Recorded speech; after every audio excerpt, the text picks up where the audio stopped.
Hello, everybody. Welcome to the Federalist Papers. Tonight we are continuing with what Hamilton's been talking about. So we're in a section of the Federalist Papers where they're responding to various issues with the proposed federal government. Concerns that it'll be too centralized. So so Hamilton is arguing that the powers that are proposed to be vested in the federal government are justified. Last session and this one are about taxation. So Hamilton spends 7 essays talking about taxation and why the federal government should be allowed to should have broad powers of taxation, and why, as he argued last time in the previous essays, Hamilton argued that it would be unwise to place restrictions, constitutional restrictions, on the federal government as to what sources could be used for revenue. Or to put caps on revenue, or to have revenue be collected via the states, any of those things, because it would hamper the federal government's ability to do what the people want it to do, the powers that are being granted to the federal government through the Constitution. That was Hamilton's argument. And in the next 3 essays, which will finish up his taxation argument, he will go into some other issues surrounding taxation, which also have bearing on questions of states' rights. So let's start with number 34.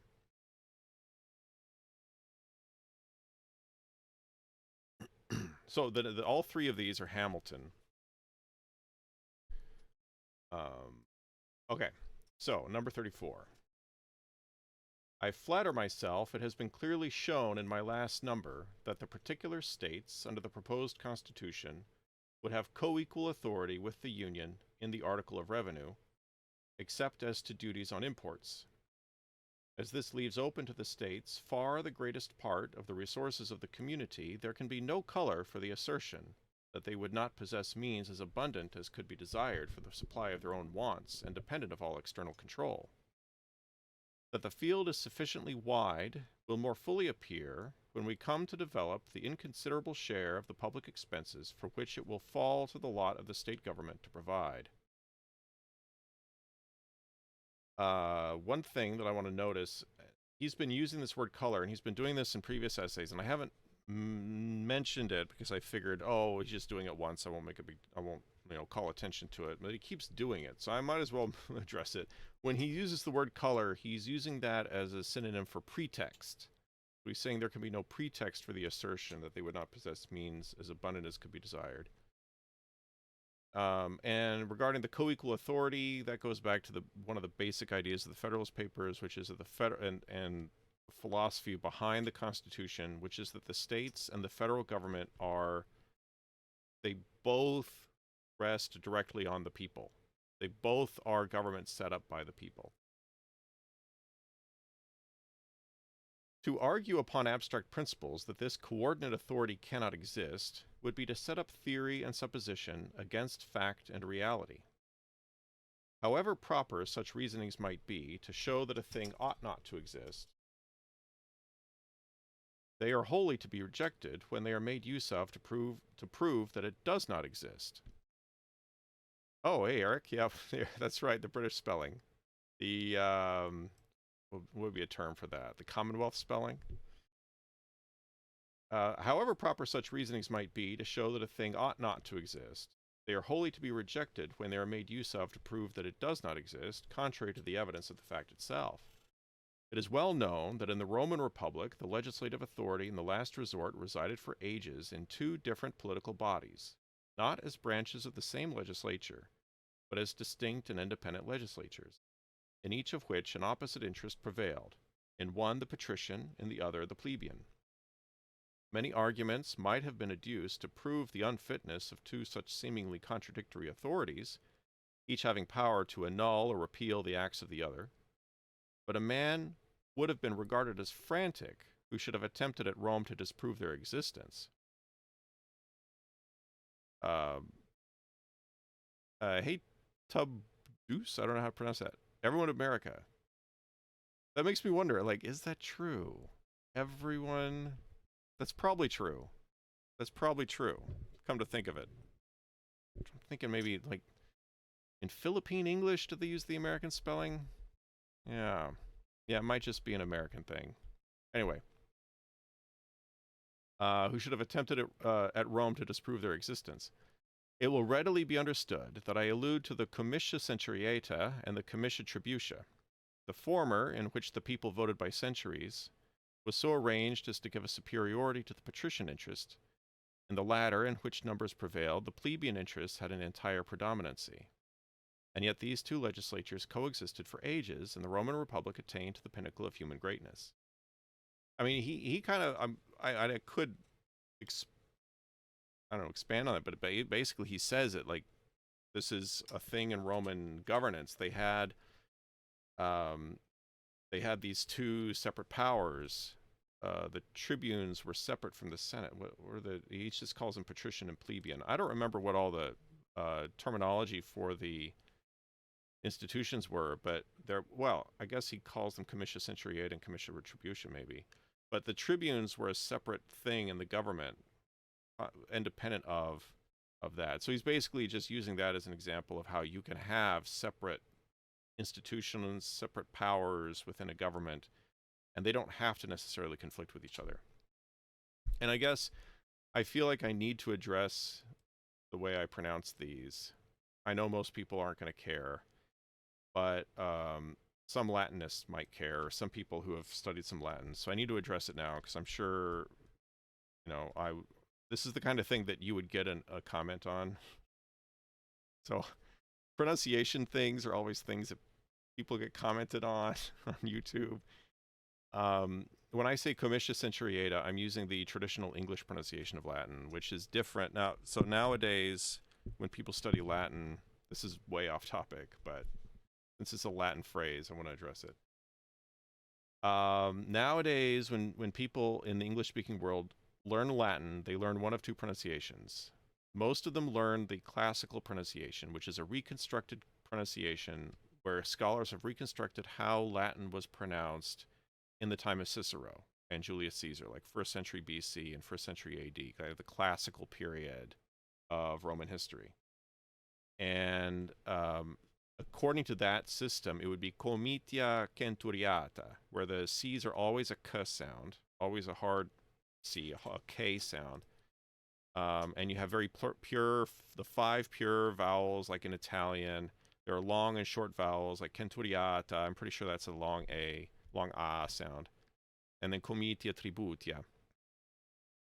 That's most of the time modern day English speakers, when they study Latin, that's the only pronunciation that they're exposed to. And they think that, therefore, that's the only possible way of pronouncing Latin words. But that's not true. Traditionally, every country had its own traditional pronunciation system that was based on its own native phonetic system. So French speakers would pronounce Latin with a French accent, Spanish speakers with a Spanish accent, German speakers with a German accent, etc. And I believe in the French-speaking world they still do that. I think they still use the French pronunciation. I'm not certain of that, though. The other pronunciation of Latin that you'll find in the modern English-speaking world is the church Latin, the ecclesiastical Latin of the Catholic Church, where they traditionally, according to a decree from the early 20th century, Latin is pronounced in church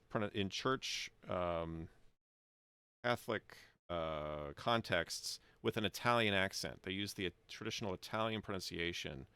So in church Latin, it would be comitia centuriata. It would do a ch there. So as far as 99% of English speakers today are aware, it's either comitia centuriata or comitia centuriata. And so if they hear me say comitia centuriata, they're going to think, oh, what a stupid American. I'm just using the traditional English pronunciation that Hamilton would have used. That's why I made the decision to pronounce it that. When I was pre-reading this and I saw that, I'm like, oh, wait, how do I pronounce that? And I thought, okay, Hamilton's writing this. I'm going to use the traditional English pronunciation. So people who learn a little bit of Latin and then they get on their high horse about how stupid English people are or American people are, they can rest assured this was a deliberate choice. Yeah, right. Well, welcome, Fikonagratz.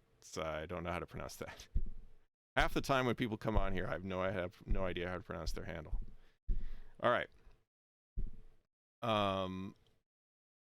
So, continuing on with his argument, in the case particularly under consideration, there is no such contradiction as appears in the example cited. There is no power on either side to annul the acts of the other, and in practice there is little reason to apprehend any inconvenience, because in a short course of time the wants of the states will naturally reduce themselves within a very narrow compass, and in the interim the United States will, in all probability, find it convenient to abstain wholly from those objects to which the particular states would be inclined to resort. An interesting argument he's making there. It's definitely not been the case in practice.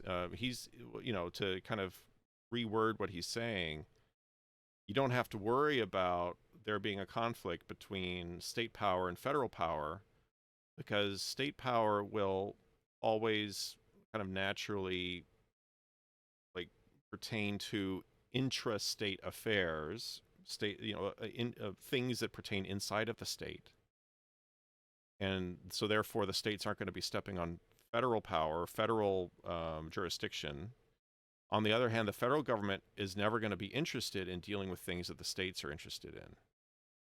But of course, in American history, that's not been the case. The federal government has actually gone into areas that had previously been left up completely to the states, and then they've come under federal regulation, or in some form or another, the federal government has become involved in those affairs.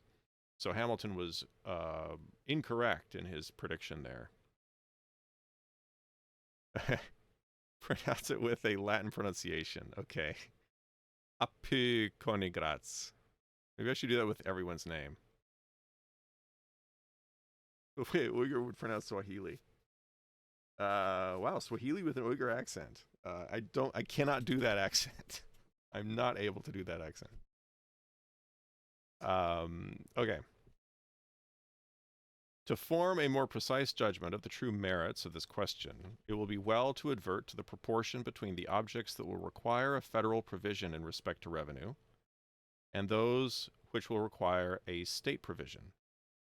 We shall discover that the former are altogether unlimited, and that the latter are circumscribed within very moderate bounds. In pursuing this inquiry, we must bear in mind that we are not to confine our view to the present period, but to look forward to remote futurity. Constitutions of civil government are not to be framed upon a calculation of existing exigencies, but upon a combination of these with the probable exigencies of ages, according to the natural and tried course of human affairs.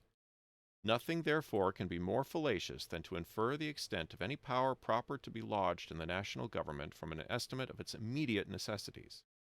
There ought to be a capacity to provide for future contingencies as they may happen, and as these are illimitable in their nature, so it is impossible safely to limit that capacity. It is true, perhaps, that a computation might be made with sufficient accuracy to answer the purpose of the quantity of revenue requisite to discharge the subsisting engagements of the Union, and to maintain those establishments, which for some time to come would suffice in time of peace.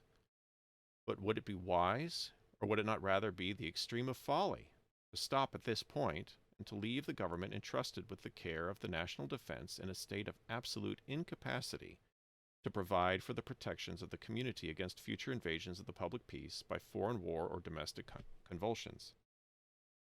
If we must be obliged to exceed this point, where can we stop short of an indefinite power providing for emergencies as they may arise? Though it be easy to assert in general terms the possibility of forming a rational judgment of a due provision against probable dangers, yet we may safely challenge those who make the assertion, bring forward their data, and may affirm that they would be found as vague and uncertain as any that could be produced to establish the probable duration of the world. Observations, confined to the mere prospects of internal attacks, can deserve no weight, though even these will admit of no satisfactory calculations. But if we mean to be a commercial people, it must form a part of our policy, be able one day to defend that commerce. The support of a navy and of naval wars would involve contingencies that must baffle all the efforts of political arithmetic. Admitting that we ought to try the novel and absurd experiment in politics of tying up the hands of government from offensive war founded upon reasons of state, yet certainly we ought not to disable it from guarding the community against the ambition or enmity of other nations. A cloud has been for some time hanging over the European world. If it should break forth into a storm, who can assure us that in its progress a part of its fury would not be spent upon us?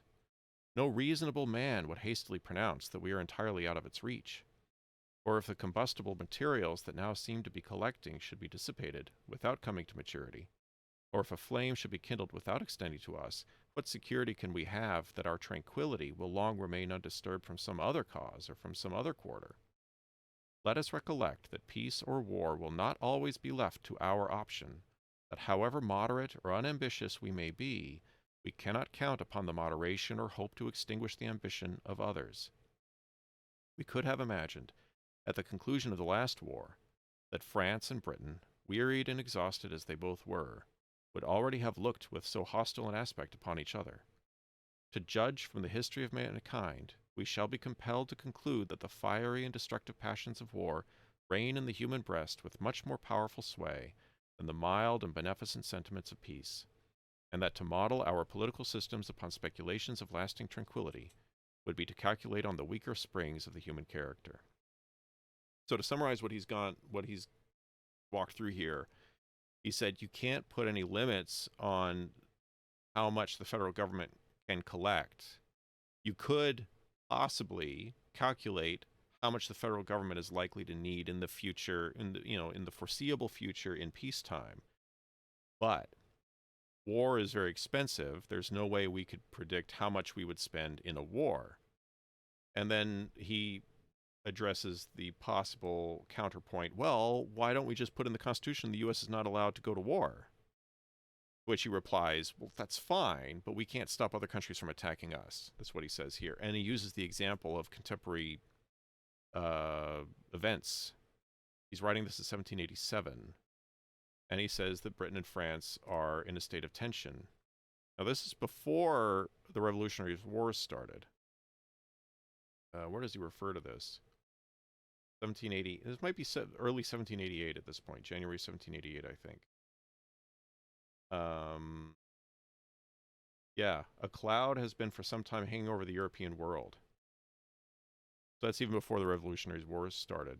The wars that resulted from the French, or came about in the wake of the French Revolution.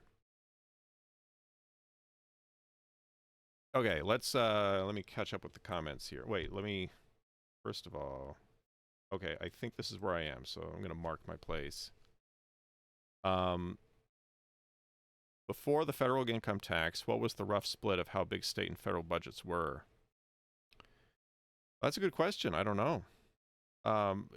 Normally in the 19th century, the federal budget was extremely small, but I don't know how big the state governments, the state budgets were in relation to that. Yeah, but the federal budget was very, very small. Very small. Was there a specific tension he's referring to for the cloud? Yeah, I don't know. I don't know what exactly was going on in 1787, 88 that he's referring to, where they were. Yeah, I don't know what that was.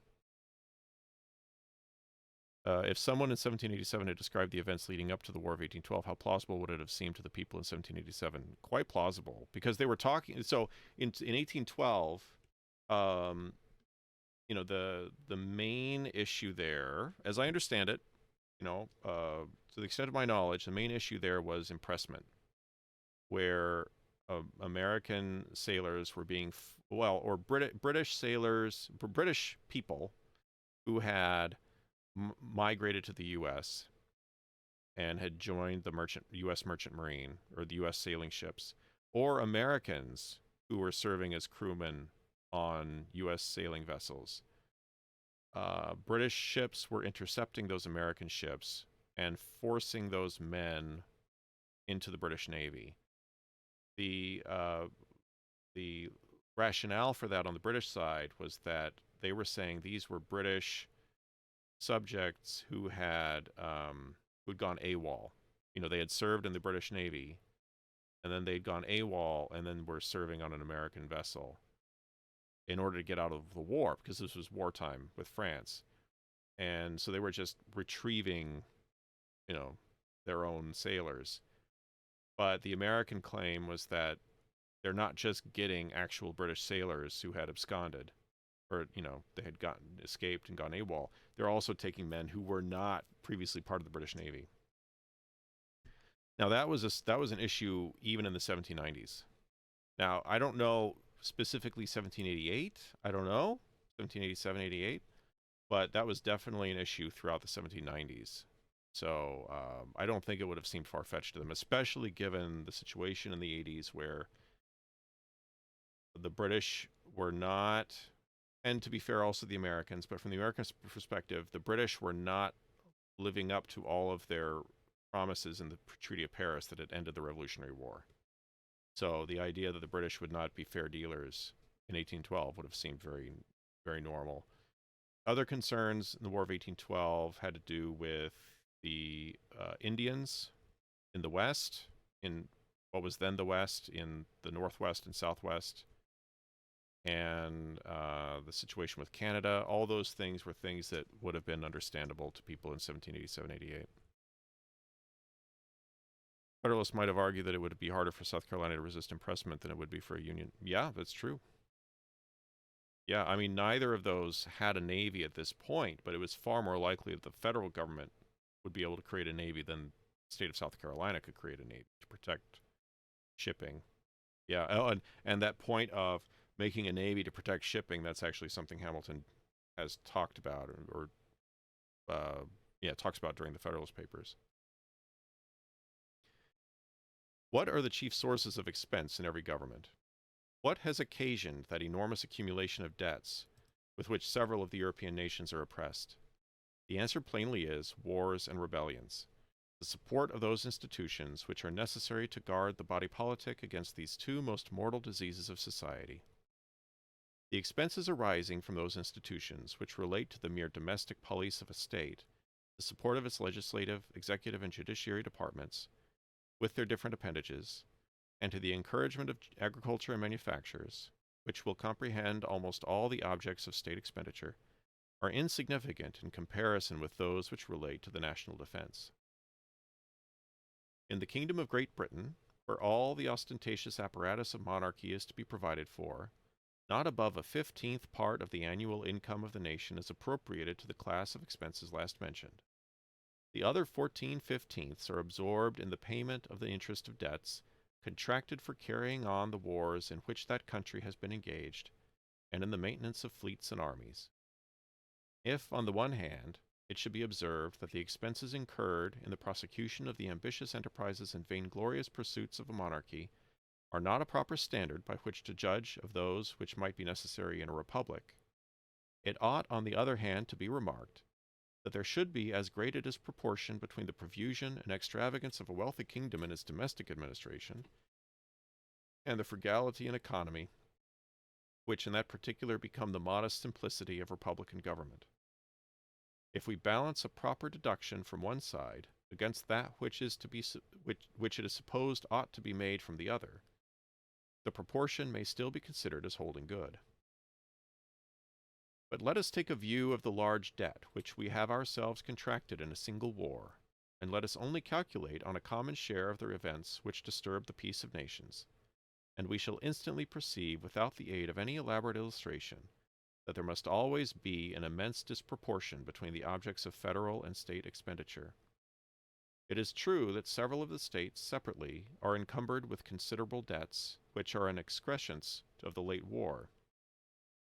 But this cannot happen again if the proposed system be adopted.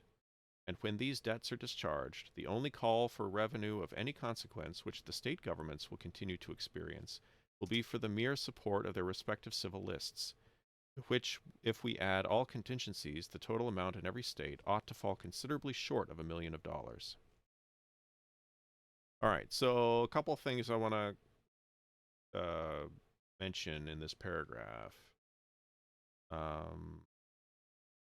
Oh yeah, the debts. He mentions the state debts. This cannot happen if the proposed system be adopted, and when these debts are discharged, this cannot happen again if the proposed system be adopted. In other words, so in the course of the Revolutionary War, states had racked up a ton of debt to fund the war. After it was over, some of the states continued with that enormous debt for years afterward. And Hamilton here is saying, if this federal system is set up, that's not going to be an issue again. Those state debts are going to go away.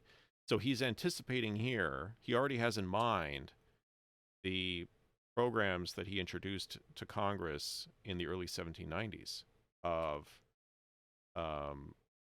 federal assumption of state debts, which was such a controversial issue. One of several controversial issues in Washington's first term. And then the second thing, civil lists. Here's a thing where, he keeps making this phrase, he keeps mentioning this phrase, and I haven't been defining it because I figured, he's only mentioning it once, I'll just ignore it. But he keeps using this phrase, so I'm going to explain it. Civil list essentially means government employees. That's not what it originally meant, that's essentially, to put it in our modern terms, that's what it means. Traditionally, it was the British monarch had a list of individuals who he depended upon to, carry out his business, and that list, Parliament would pay those people. That would be the list of people that Parliament would pay in support of the monarch's ability to do his job. That was the civil list. So in modern parlance, that would be the equivalent of modern civil servants. I guess that's the term we would use today, as civil servants.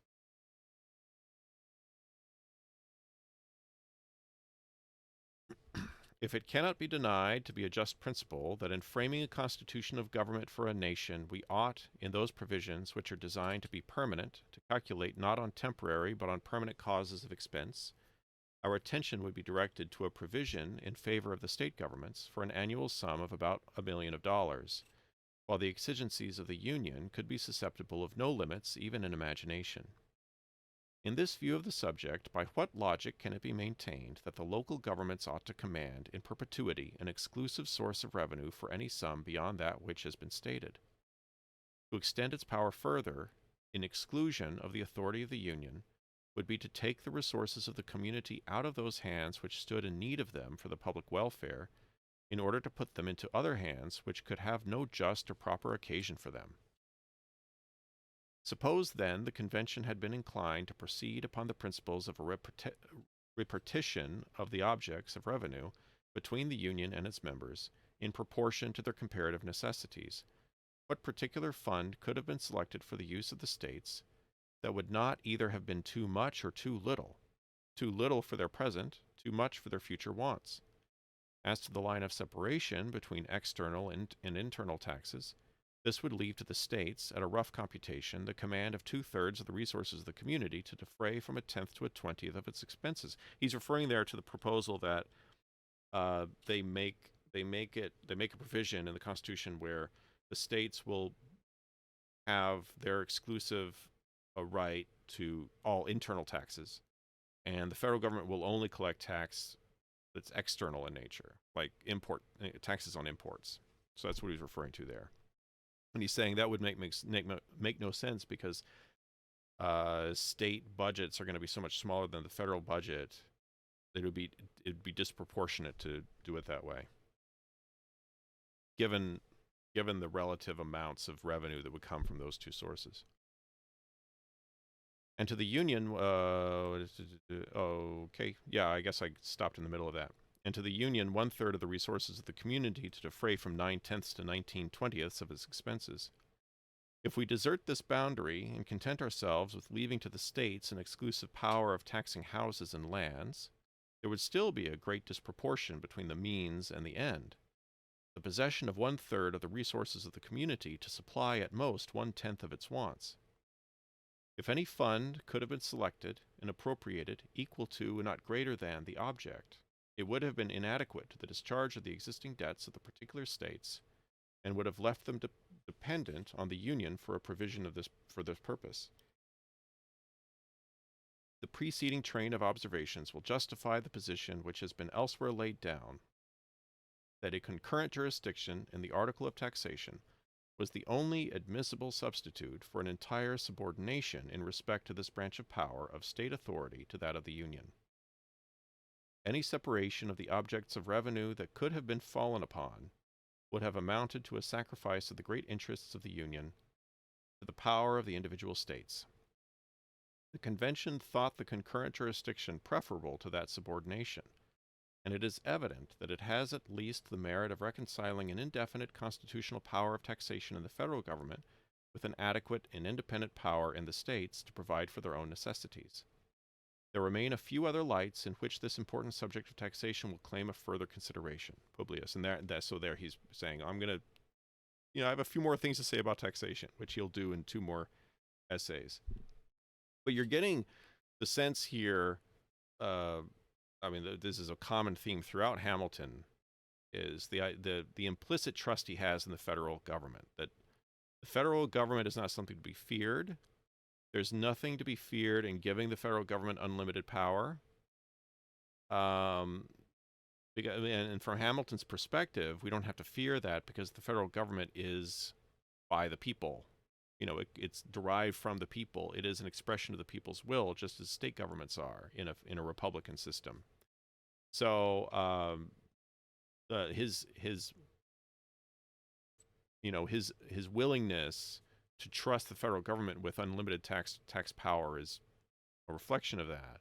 And he's pushing back against people, you can tell, he's pushing back against people who implicitly distrust such a thing as the federal government and assume that it's going to abuse its power and therefore want to write in various limits on it into the Constitution that he's arguing against. Are internal taxes mostly sales taxes and property taxes? The Constitution forbids states from imposing tariffs. Yes, the Constitution forbids states from imposing tariffs. That's correct. Sales tax and property tax, I think property tax would count as an internal tax. Sales tax, as far as I'm aware, did not exist at the time. They had excise taxes, so tax on production of various goods. They would select a certain good being produced, and then they would place a tax on it on the production end of it. So the manufacturer or the grower would have to pay that tax. That was the main internal tax that I'm aware of. But property tax would also be. That was always a local thing. I think he's going to mention the idea of the federal government charging property tax. He's going to say the federal government's not going to do that, but anyway, we'll get to that when we get to that. Okay, so 35. I'm going to switch the number over.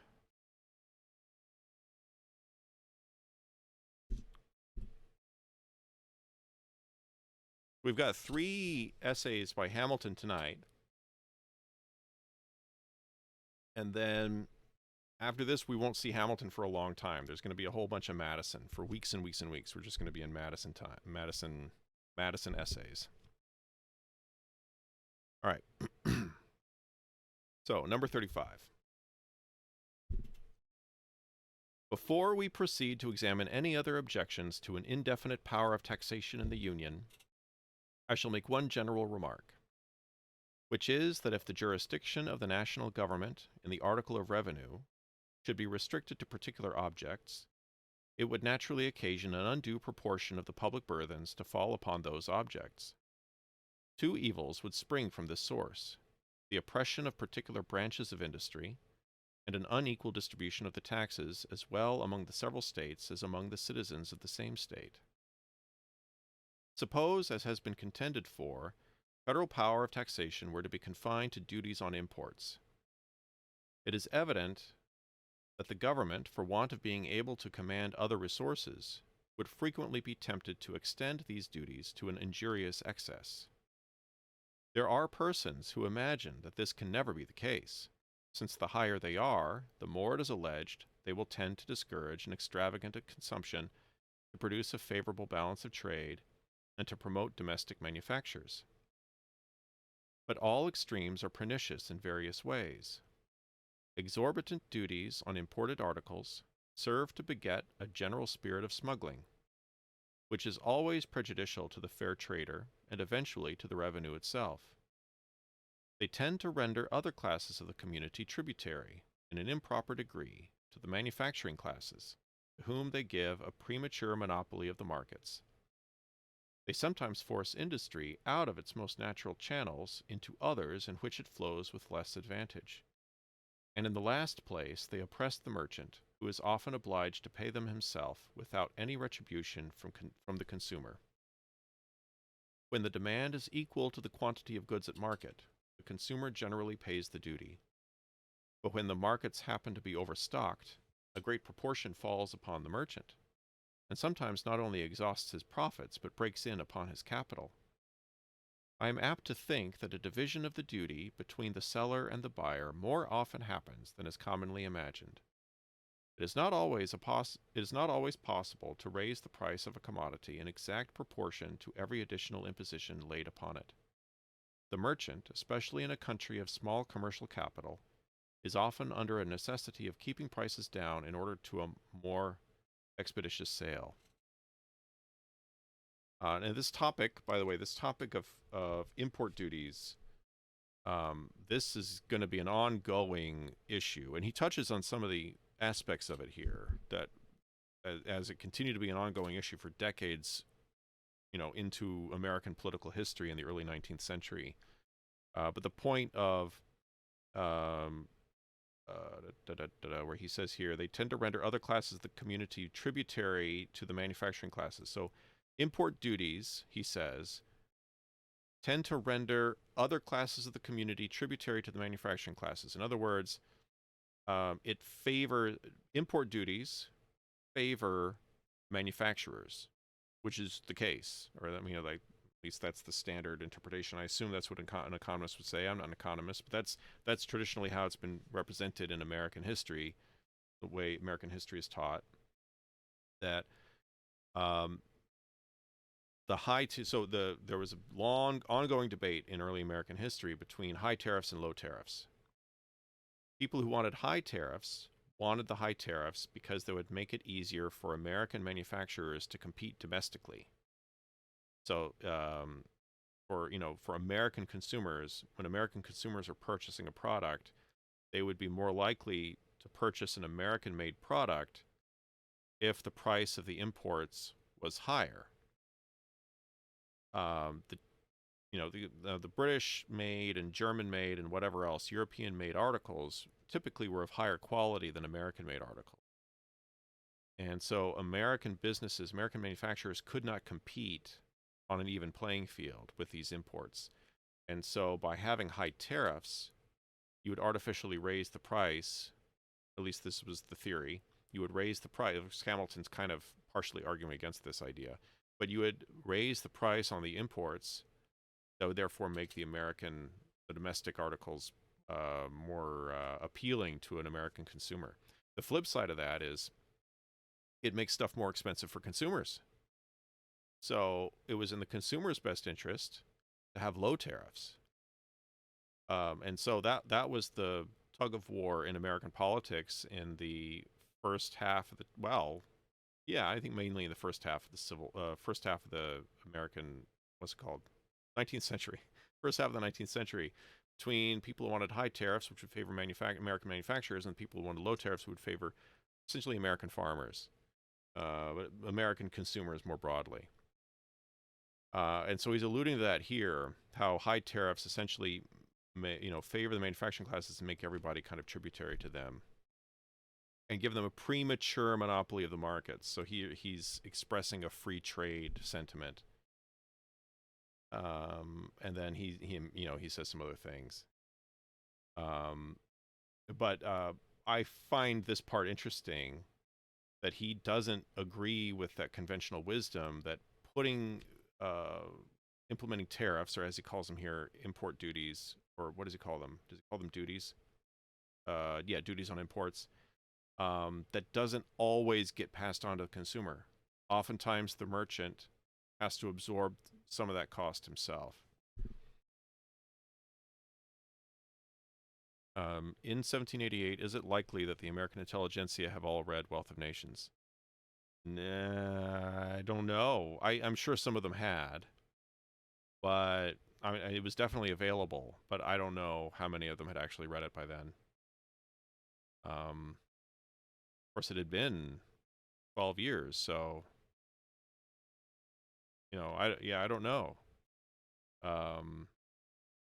Certainly seems that Hamilton had read it. Of course, he was interested in that sort of thing. The maxim that the consumer is the payer is so much oftener true than the reverse of the proposition that it is far more equitable that the duties on imports should go into a common stock, than that they should redound to the exclusive benefit of the importing states. But it is not so generally true as to render it equitable that those duties should form the only national fund. When they are paid by the merchant, they operate as an additional tax upon the importing state, whose citizens pay their proportion of them in the character of consumers. In this view, they are productive of inequality among the states, which inequality would be increased with the increased extent of the duties. The confinement of the national revenues to this species of imposts would be attended with inequality from a different cause between the manufacturing and the non-manufacturing states. The states which can go furthest towards the supply of their own wants by their own manufactures will not, according to their numbers or wealth, consume so great a proportion of imported articles as those states which are not in the same favorable situation. They would not, therefore, in this mode alone, contribute to the public treasury in a ratio to their abilities. To make them do this, it is necessary that recourse be had to excises, the proper objects of which are particular kinds of manufactures. New York is more deeply interested in these considerations than such of her citizens as contend for limiting the power of the Union to external taxation may be aware of. New York is an importing state, and from a greater disproportion between her population and territory is less likely than some other states speedily to become in any considerable degree a manufacturing state. She would, of course, suffer in a double light from restraining the jurisdiction of the Union to commercial imposts. So far as these, I guess, let me stop just for a second and recap what he's saying here. He's arguing for the federal government's ability to tax more than just imports, because he's saying that will affect different states differently. It'll have an unequalizing effect on the states. It'll create unfair conditions in the states, where some states will be more impacted by those federal taxes than other states, just by the nature of the fact that some states will be importing more than other states will. So that's implicitly an argument, like he's essentially saying it would be unfair to the states. Like, you anti-federalists, you care about the well-being of the states. Well, this is not going to be in the well-being of the states. It's going to harm some states disproportionately, and that's not fair. That's what he's saying. So he says the federal government should also be able to levy excise taxes, which is taxes on manufacturing. Hey, Saud. What do I know about the Mamluks? I know a fair bit about the Mamluks. Hey, TYZJ. I read about them a fair amount in grad school. I mean, I'm rusty. It's been 20 years, but I used to know a lot. And I haven't been keeping up with the research, so anything that's been published in the past 10 or 15 years, I probably haven't seen. Okay.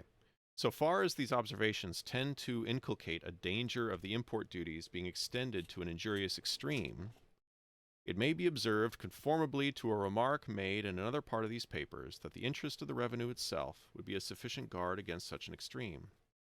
I readily admit that this would be the case as long as other resources were open. But if the avenues to them were closed, hope, stimulated by necessity, might beget experiments fortified by rigorous precautions and additional penalties, which, for a time, might have the intended effect till there had been leisure to contrive expedients to elude these new precautions. The first success would be apt to inspire false opinions, which it might require a long recourse of subsequent experience to correct. Necessity, especially in politics, often occasions false hopes, false reasonings, and a system of measures correspondingly erroneous. But even if this supposed excess should not be a consequence of the limitation of the federal power of taxation, the inequality spoken of would still ensue, though not in the same degree, from the other causes that have been noticed. Let us now return to the examination of objections. Okay, so he's noting here, and he kind of mentioned this earlier on, and I didn't call attention to it then, but he's noting the fact that if you're taxing imports, the federal government, like if the federal government raises import duties too high, at first that might result in higher revenue, but eventually it'll result in much lower revenue because there'll be increased smuggling to avoid paying the tax. And does he also allude to less consumption, or I might have missed that part? But anyway, it would kind of defeat the purpose, and that's often something that the governments have to consider when they're thinking about taxation. If you make the tax rate too high, possibly it would result in even less revenue than if you kept it lower. That's actually a very contentious subject in American politics over the past, ever since Reagan, I guess. That's been something that Americans have argued over.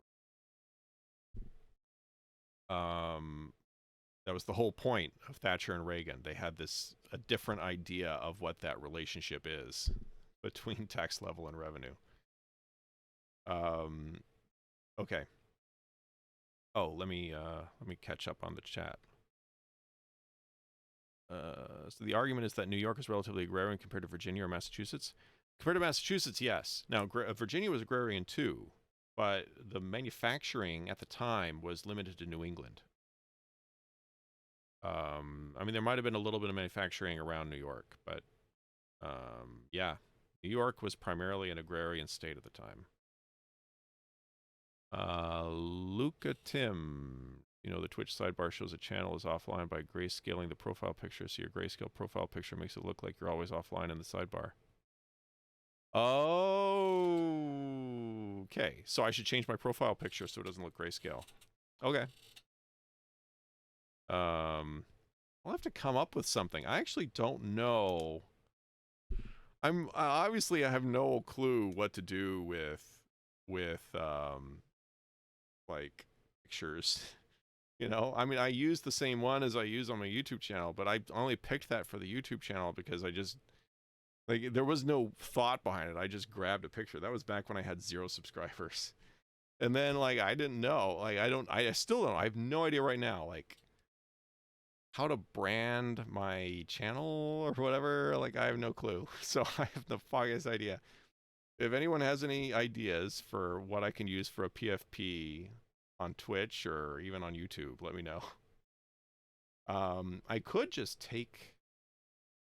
guess I could just take it and give it a different color. I could change the color of it. Maybe I'll have to come up with a color for it. Maybe I'll make it red or something. Okay. I keep getting automated for a question about the mix of taxation types. That's weird. I don't know why I would be doing that. It's not showing up on my end. Usually I see everything that's automated, so I don't know what's going on with that.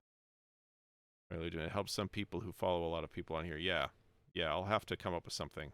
Color with AI. I didn't even know you could do that. Obviously, you can do anything with AI nowadays. Um, I guess I could try. Um, maybe I'll just give it to an AI and ask it what it thinks. Have it do a thing. I'm not going to do the apotheosis of Washington. That would be too busy. You just a little PFP. You can't have a fancy painting like that on there. Anyway, moving on. On which, if we may judge from the frequency of its repetition, seems most to be relied on. He's talking about objections. Is that the House of Representatives is not sufficiently numerous for the reception of all the different classes of citizens, in order to combine the interests and feelings of every part of the community and to produce a due sympathy between the representative body and its constituents. This argument presents itself under a very specious and seducing form, and is well calculated to lay hold of the prejudices of those to whom it is addressed. But when we come to dissect it with attention, it will appear to be made up of nothing but fair-sounding words. The object it seems to aim at is in the first place impracticable, and in the sense in which it is contended for is unnecessary. I reserve for another place the discussion of the question which relates to the sufficiency of the representative body in respect to numbers, and shall content myself with examining here the particular use which has been made of a contrary supposition in reference to the immediate subject of our inquiries. Now here, Hamilton's raising a really interesting, philosophical question when it comes to republics, how a republic should be a republic. I won't go into it because I think he continues on for a while talking about this. Yeah, he does. I'm wondering at what point do I interrupt and expand on it. Let me read a little further, and then I'll kind of expand on what I'm thinking. The idea of an actual representation of all classes of the people by persons of each class is altogether visionary. Okay, I'll stop here and talk about it. So that's what he's talking about classes, but this could be extended to any way that people divide themselves into communities or groups or identities. What he's addressing is the objection that the government does not, there's nothing that makes sure that there will be working class people represented in the House of Representatives.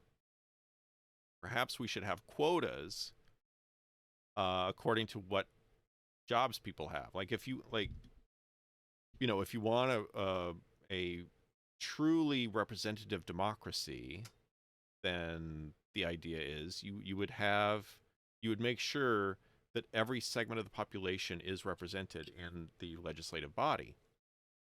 And here he uses the example of class, where it's like each class of people, each socioeconomic class, or he didn't talk about socioeconomic class in a ranking system, but he meant each class of people in the economy.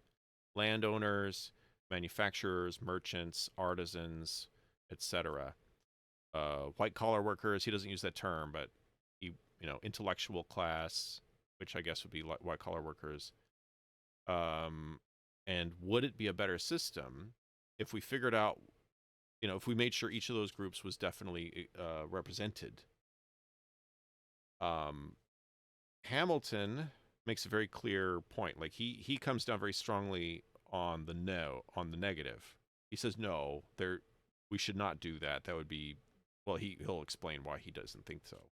But that is an interesting philosophical question for people who live in republics to think about. Is that a way that representation, how do you achieve representation in a representative democracy? What does representation mean?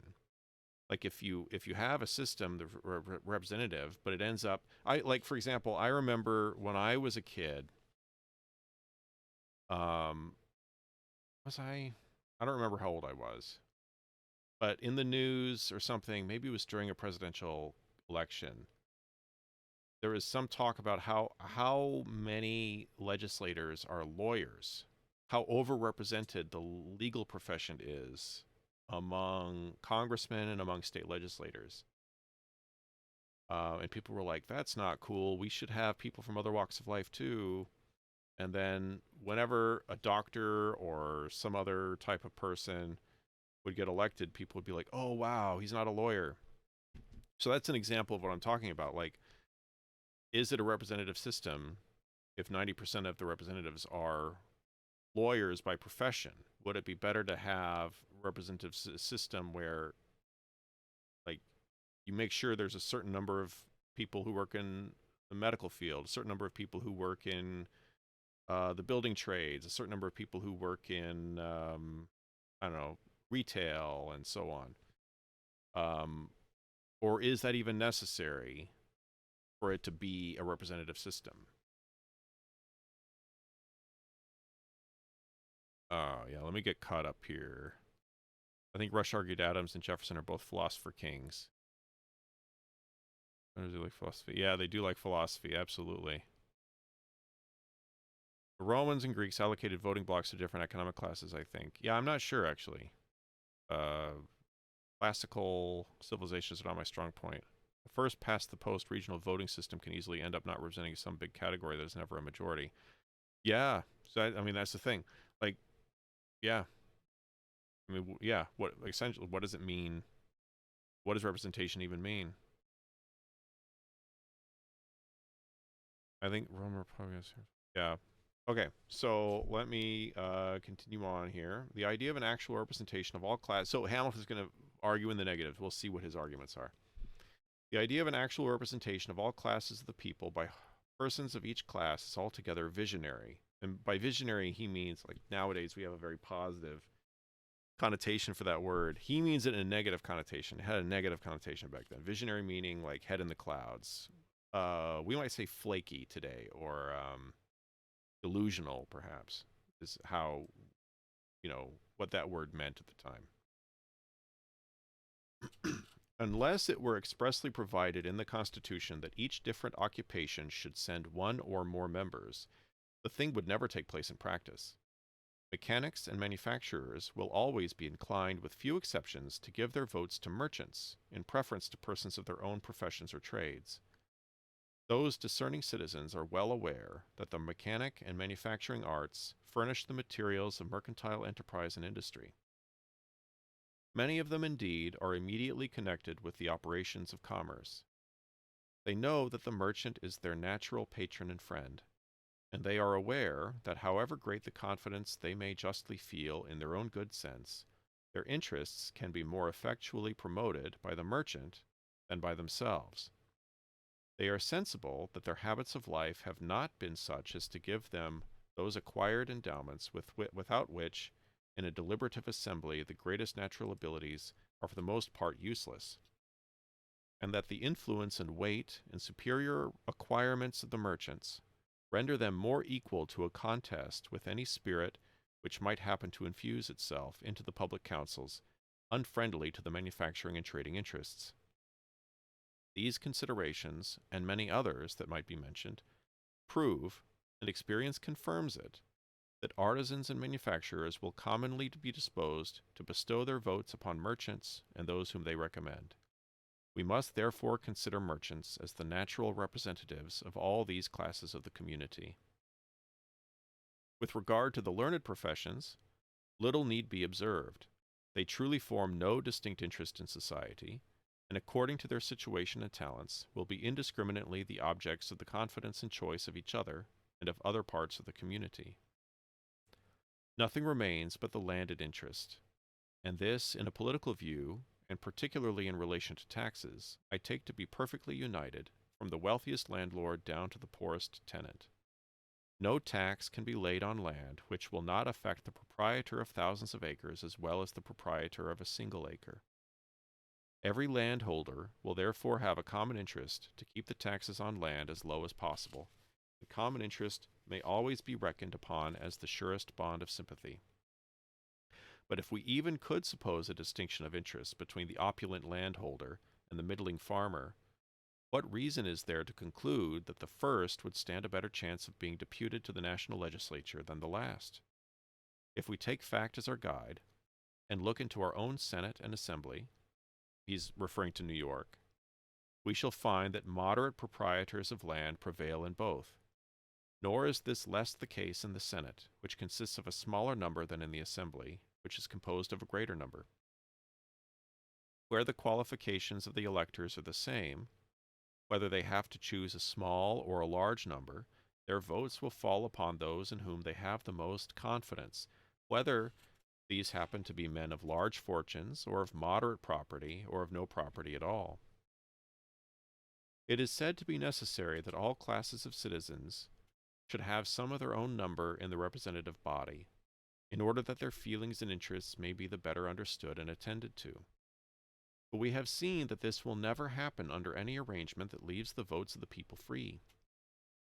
Where this is the case, the representative body, with too few exceptions to have any influence on the spirit of the government, will be composed of landholders, merchants, and men of the learned professions. But where is the danger that the interests and feelings of the different classes of citizens will not be understood or attended to by these three descriptions of men? Will not the landholder know and feel whatever will promote or injure the interests of landed property?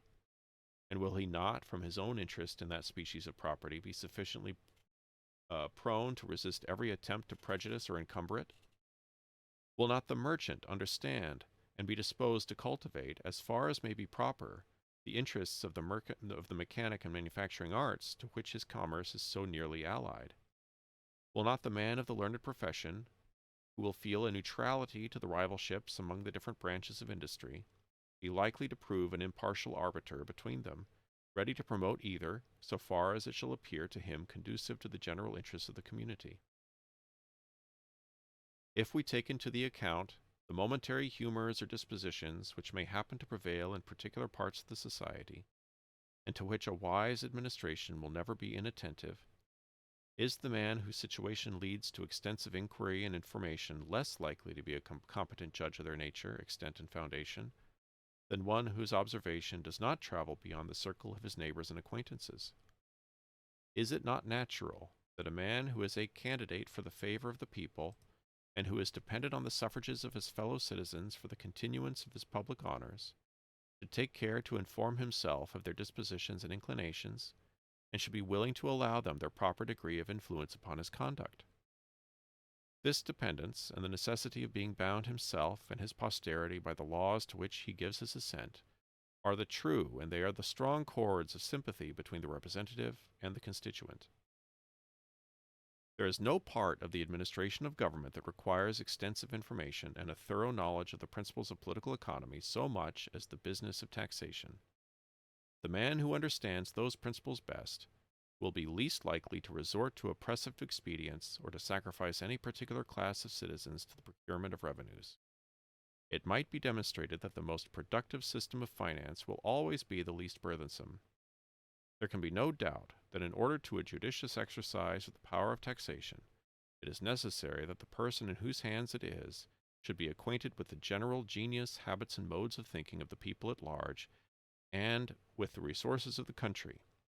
And this is all that can be reasonably meant by a knowledge of the interests and feelings of the people. In any other sense, the proposition has either no meaning or an absurd one. And in that sense, let every considerate citizen judge for himself where the requisite qualification is most likely to be found. Publius. Oh yeah, pie in the sky is another another translation of that word. Okay.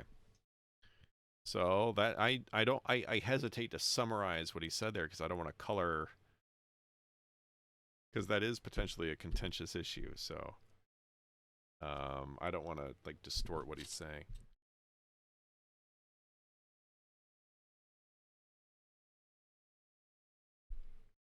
Exactly. He doesn't think a legislature would operate more effectively if opposed to a minimum number of computer programmers. Yep. Okay. 36. This will be the last one for tonight. This is his last one about taxation.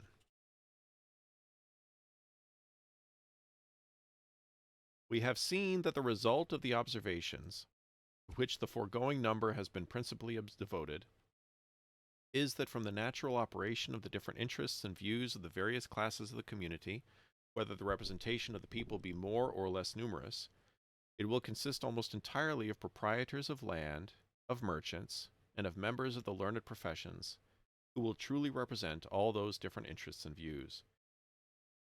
If it should be objected that we have seen other descriptions of men in the local legislatures, I answer that it is admitted there are exceptions to the rule, but not in sufficient number to influence the general complexion or character of the government. There are strong minds in every walk of life that will rise superior to the disadvantages of situation, and will command the tribute due to their merit, not only from the classes to which they particularly belong, but from the society in general. The door ought to be equally open to all, and I trust for the credit of human nature that we shall see examples of such vigorous plants flourishing in the soil of federal as well as of state legislation.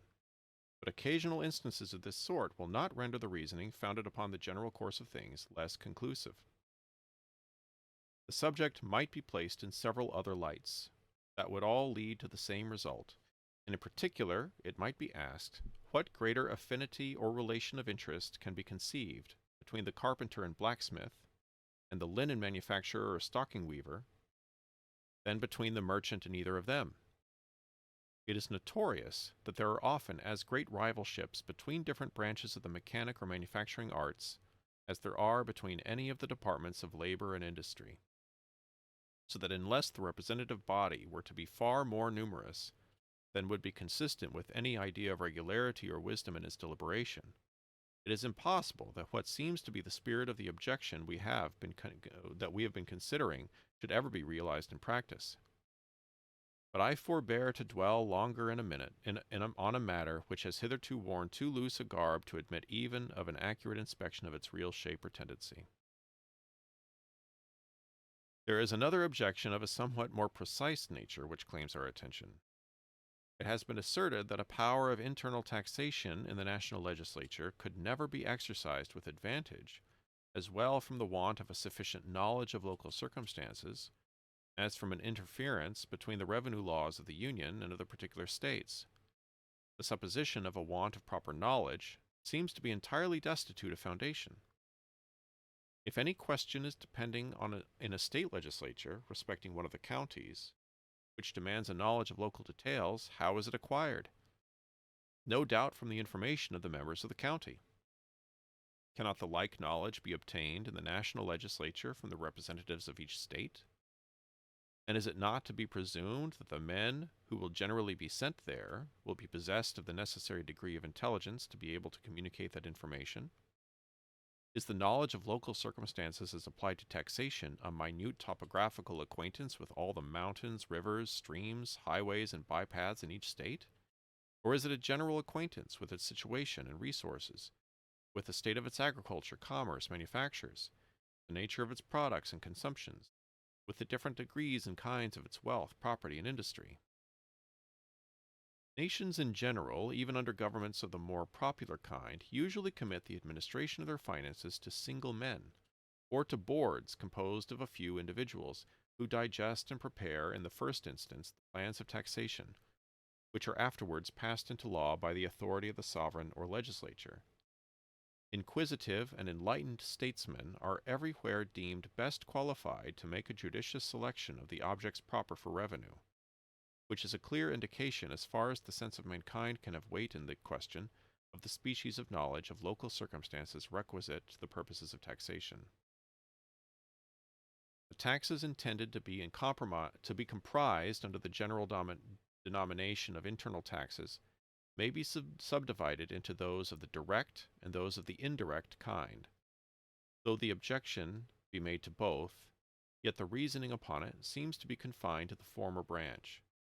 And indeed, as to the latter, by which must be understood duties and excises on articles of consumption, one is at a loss to conceive what can be the nature of the difficulties apprehended.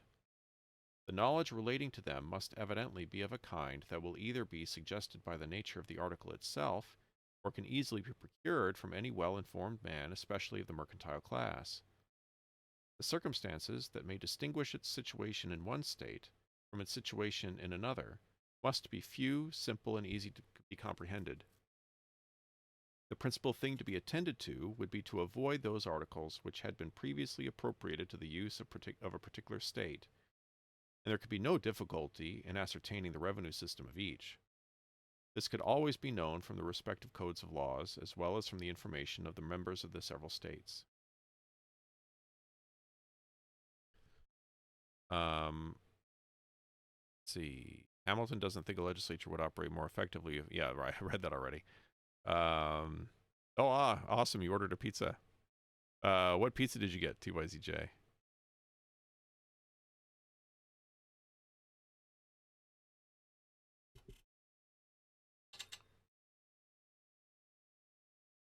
All right, so here he's getting to the property tax issue.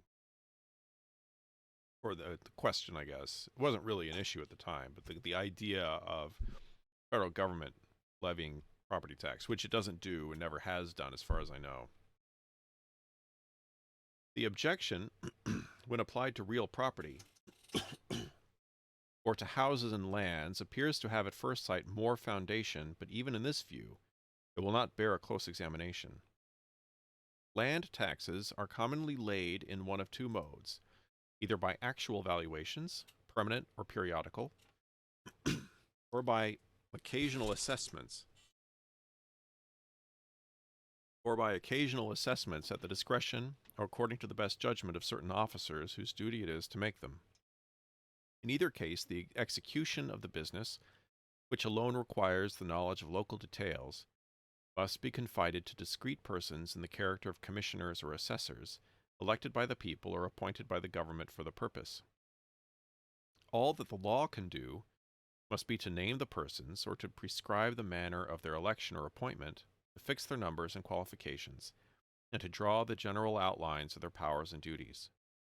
And what is there in all this that cannot as well be performed by the national legislature as by the state legislature? The attention of either can only reach to general principles. Local details, as already observed, must be referred to those who are to execute the plan. The first point he's making here with regard to the idea of the federal government levying property tax is that in practice it wouldn't even be any different. It's not like the federal government would be less capable of levying property tax. It would go about it the same way that the states do, through the same means that the states do. You know, they would kind of set the rules, and then they would appoint local officials or have some means by which local officials would be chosen, and then they would be the ones on a local level actually doing the assessments and collections. So that's his first point, but he's going to make more points on that. His argument that any expertise held by the state legislatures could just easily be acquired by the national representatives seemed pretty hand-wavy. Really? Why is that? Why does it seem hand-wavy? I mean, because the point he makes is that the state legislator is not necessarily going to be better informed about some part of the state he's not personally from.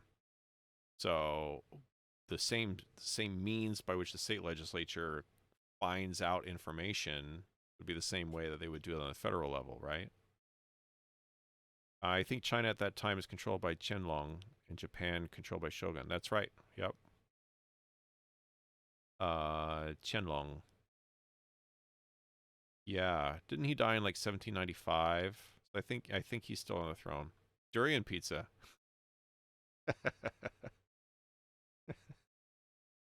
I'm curious what that tastes like. Property valuation is going to be anything other than completely uniform from Maine to South Carolina.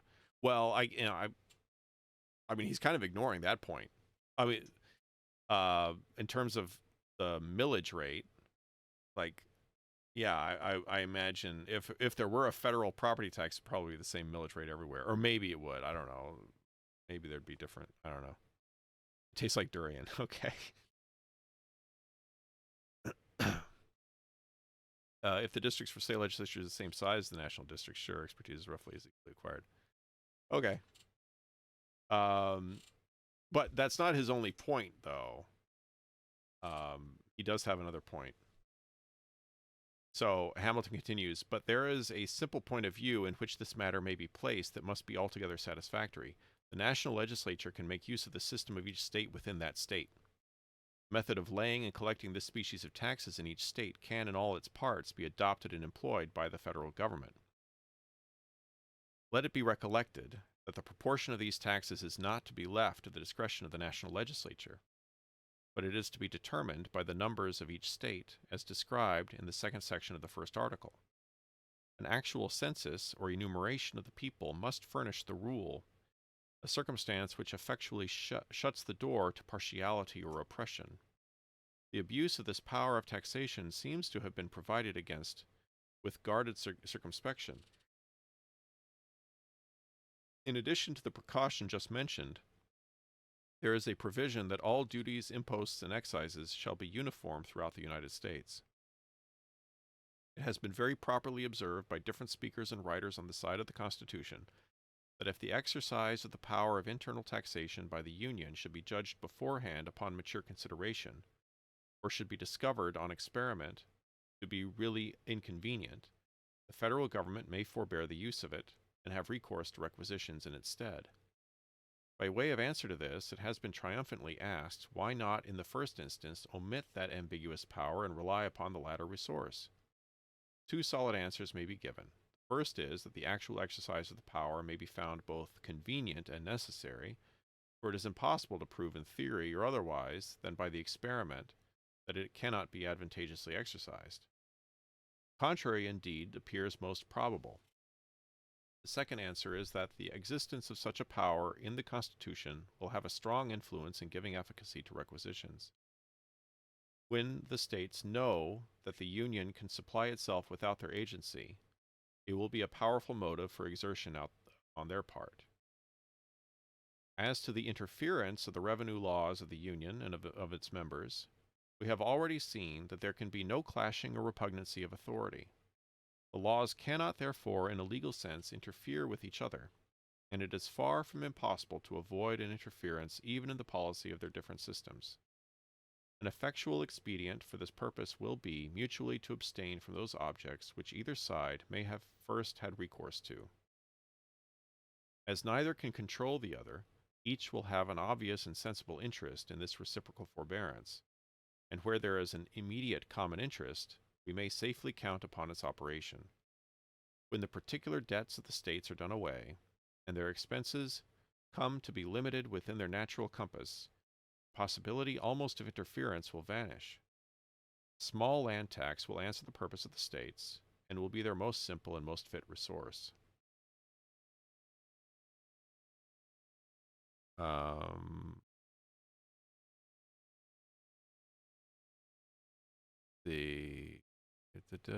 fellow nerd. Hello, giant enemy bird. East Asian works at that time trying to explain why Qing is so great or why Shogun is... Okay, yeah. Very different political philosophy going on over there in East Asia. Oh, you're trying to think of taxes under 2024 collected by both states and the central government. Is there a federal gasoline tax? I think there is, right? So yeah, I think gasoline, yes, income and gasoline will both be examples. What else? I mean, there's no sales tax. There's been some talk of a federal sales tax, but that's never gone into effect. I never even come close, as far as I know. That's just a state thing, state and local. Maybe inheritance taxes. I guess that might be I guess a species of income tax since that's reported on your income tax form. Oh, you said inheritance. Yeah. Yeah, you were ahead of me on that one. Yeah, gas is both. Yeah. Is tobacco I guess, probably in some states they don't have a gas tax, I suspect, but I think in most states they do. That's how we fund our highways. I think tobacco is only taxed on a state-by-state level. Is there a federal tobacco tax? I don't believe there is. Actually, not sure. I've always thought of that as a state thing. Yeah, I can't think of any other taxes. I mean, federal revenue, the bulk of the federal revenue comes from income tax. Any other taxes are going to be really small revenue streams in comparison to that. Like income tax plus Social Security and Medicare taxes.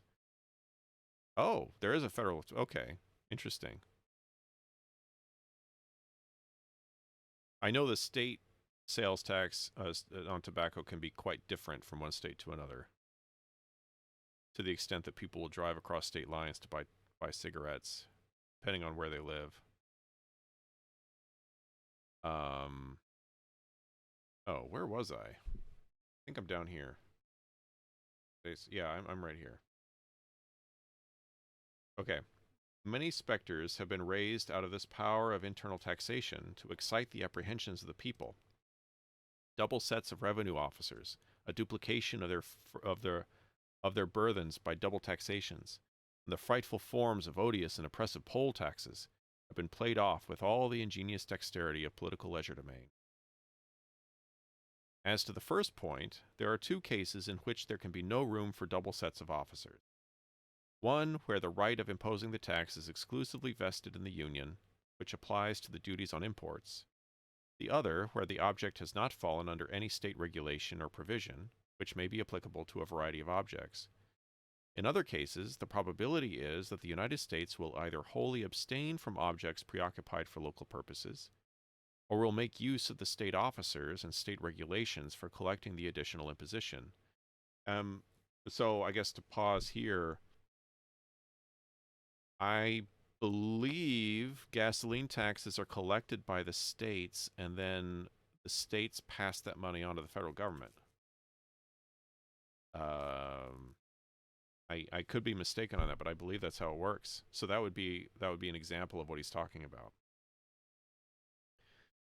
This will best answer the views of revenue because it will save expense in the collection and will best avoid any occasion of disgust to the state governments and to the people.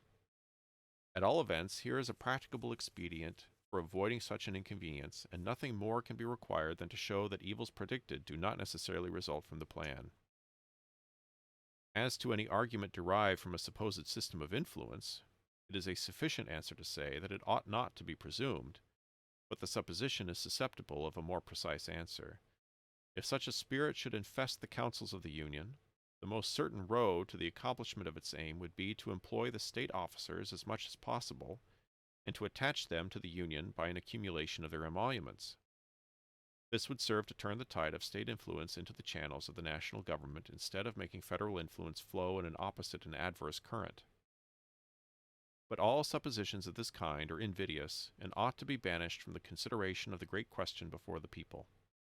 They can answer no other end than to cast a mist over the truth. As to the suggestion of double taxation, the answer is plain. The wants of the Union are to be supplied in one way or another. If by the authority of the federal government, then it will not remain to be done by that of the state governments. The quantity of taxes to be paid by the community must be the same in either case, with this advantage, if the provision is to be made by the Union, that the capital resource of commercial imposts, which is the most convenient branch of revenue, can be prudently improved to a much greater extent under federal than under state regulation, and of course will render it less necessary to recur to more inconvenient methods. And with this further advantage, that as far as there may be any real difficulty in the exercise of the power of internal taxation, it will impose a disposition, the greater care in the choice and arrangement of the means, and must naturally tend to make it a fixed point of policy in the national administration to go as far as may be practicable in making the luxury of the rich tributary to the public treasury, in order to diminish the necessity of those impositions which might create dissatisfaction in the poorer and more numerous classes of the society. Happy it is when the interest which the government has in the preservation of its own power coincides with a proper distribution of the public burthens, and tends to guard the least wealthy part of the community from oppression. Let me get caught up on the chat. Oh, what software are you using for reading? I'm using a browser, and I'm reading this is off of archive.org. In fact, if you want to see the book I'm reading, I'll put it in the chat.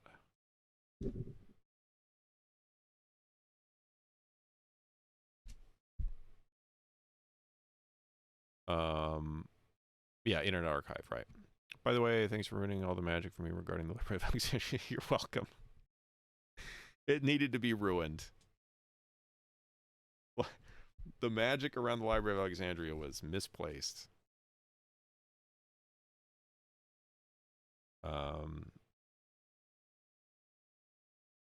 Yeah, right. My entire childhood worldview was centered on the first episode of Cosmos. Yeah, people have asked me to do a video kind of going through that and explaining why I don't think it's real history. So I'll be working on that for a while. I'm gonna do that eventually. I'm gonna do a, I don't know what you would call that. Debunking? That sounds a little strong, but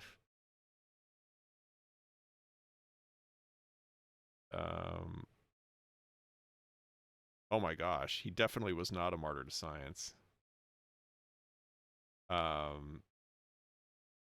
Yes, the Bill Wirtz video. Have you watched the video History of the Entire World, I guess? If not, you'd be perfect for a reaction. Oh, reaction. I mean, I think you did a good job. I don't know what I would react to. I'd be like, yes, yes, yes. I'd be just doing the whole time, be like, yep, yep, yep, which is basically every reaction video anyway. But I think it's a pretty good video. I think you did a good job with it. Have you read I have not read Maimonides. I would be open to reading him. I think it'd be interesting to read it. Yeah, I'm probably not going to actually do a reaction video. I guess maybe I could do it on stream. I definitely wouldn't do it on YouTube, but maybe I could do it on Twitch. But again, I have nothing to add. So, I mean, maybe I do. Yeah, I should. I'm going to be a React streamer. I've given up on my life goal of being a professional gamer, so maybe I'll just be a reaction streamer. There might be stuff to say about the video. It's been a long time since I watched it. So yeah, it might be worth doing a react video to it sometime.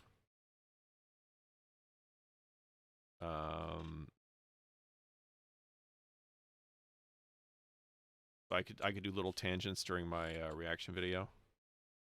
Oh boy, Elden Ring.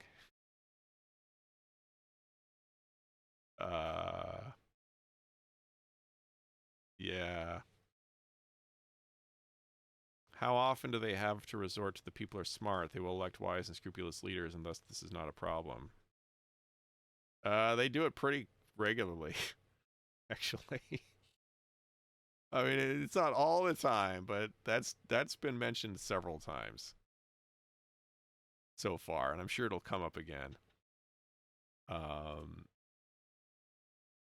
I think you're right. A historical React streamer would eventually draw a certain type of unwanted audience. I think that's actually true.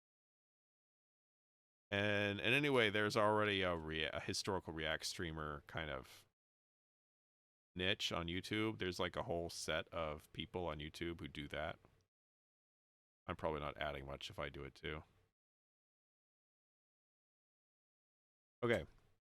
As to poll taxes, I, without scruple, confess my disapprobation of them. And though they have prevailed from an early period in those states which have uniformly been the most tenacious of their rights, I should lament to see them introduced into practice under the national government. But does it follow, because there is a power to lay them, that they will actually be laid? Every state in the Union has power to impose taxes of this kind, and yet in several of them they are unknown in practice. Are the state governments to be stigmatized as tyrannies because they possess this power? If they are not, with what propriety can the like power justify such a charge against the national government, or even be urged as an obstacle to its adoption?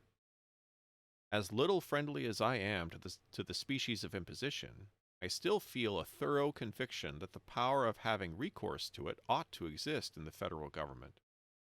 There are certain emergencies of nations in which expedients that in the ordinary state of things ought to be forborne become essential to the public weal, And the government, from the possibility of such emergencies, ought ever to have the option of making use of them.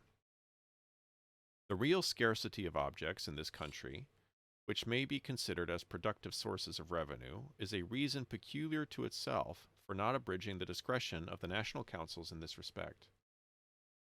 There may exist certain critical and tempestuous conjunctures of the state in which a poll tax may become an inestimable resource, and as I know nothing to exempt this portion of the globe from the common calamities that have befallen other parts of it, I acknowledge my aversion to every project that is calculated to disarm the government of a single weapon, which in any possible contingency might be usefully employed for the general defense and security.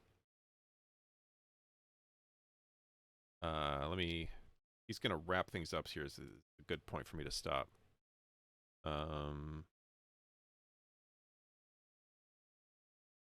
Richard Carrier. I've been deep diving into Richard Carrier's stuff regarding Christianity lately, and it's completely rocking assumptions I've had for a long time.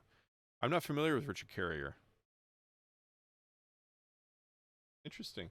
I'll have to look him up. All right. Here's his big wrap-up of the taxation system, or taxation section. I have now gone through the examination of those powers proposed to be conferred upon the federal government which relate more peculiarly to its energy and to its efficiency for answering the great and primary objects of union. There are others which, though omitted here, will, in order to render the view of the subject more complete, be taken notice of under the next head of our inquiries. I flatter myself the progress already made will have sufficed to satisfy the candid and judicious part of the community that some of the objections which have been most strenuously urged against the Constitution, and which were most formidable in their first appearance, are not only destitute of substance, but if they had operated in the formation of the plan, would have rendered it incompetent to the great ends of public happiness and national prosperity. I equally flatter myself that a further and more critical investigation of the system will serve to recommend it still more to every sincere and disinterested advocate for good government, and will leave no doubt with men of this character of the propriety and expediency of adopting it. Happy will it be for ourselves, and most honorable for human nature, if we have wisdom and virtue enough to set so glorious an example to mankind. Publius. Okay, so that's the end of the of this section.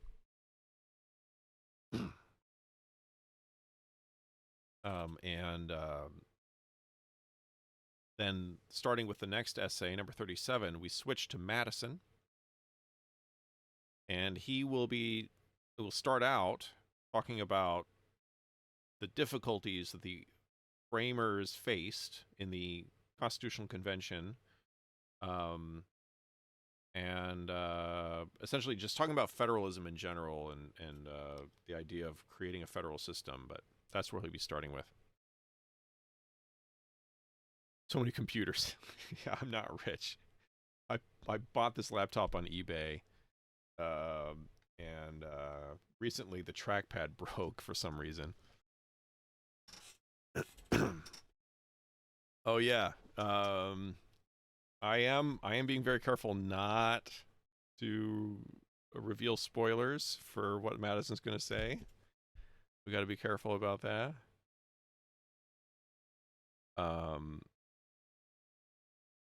Yeah, it's